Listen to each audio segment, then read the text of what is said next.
আজকে আমরা দেখব সচেতন মন ও সৃজনশীল হৃদয়। এটা শিশুদের মানসিক বিকাশের জন্য দারুণ একটি গাইড। পৃথিবী তো খুব দ্রুত পাল্টাচ্ছে, আর তাই বইটা শুরু হচ্ছে একটা জরুরি প্রশ্ন দিয়ে। আজকের বাচ্চাদের উপর চাপ কিন্তু অনেক, যেমন পড়ার চাপ, সামাজিক তুলনা আর ডিজিটাল দুনিয়া তো আছেই। সাধারণত আমাদের শেখানো হয় চট করে উত্তর দিতে, কিন্তু এই বইটা জোর দেয় একটু থামার উপর। তো সমাধান হিসাবে এই গাইড ৩টে মূল দক্ষতার ওপর জোর দিচ্ছে। এর প্রথমটা হল মননশীলতা, মানে হুট করে রিয়্যাক্ট না করে ভেবে চিনতে সাড়া দেওয়া। ২ নম্বর হল সৃজনশীলতা। এটা বাচ্চাদের যে কোনো সমস্যার নতুন সমাধান খুঁজে বের করতে সাহায্য করে। আর ৩ নম্বর হল আবেগীয় বুদ্ধিমত্তা।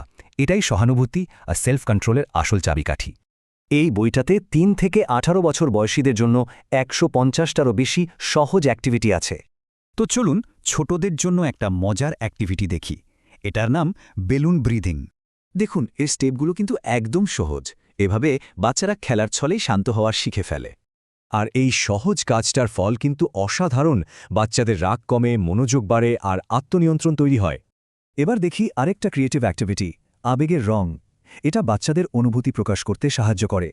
এখানে অনুভূতিকে একটা রঙের সাথে জুড়ে দেয়া হয়। এতে বাচ্চারা মনের ভাব প্রকাশের নতুন ভাষা পায়। আসলে সবচেয়ে জরুরি কথাটা হলো এই অ্যাক্টিভিটিগুলো শুধু খেলাই না, এগুলো জীবনে থামা প্র্যাকটিস করার উপায়। আর এটাই বইটার আসল উদ্দেশ্য, শুধু সফল নয়, বরং বাচ্চাদের ভারসাম্যপূর্ণ জীবনের জন্য তৈরি করা।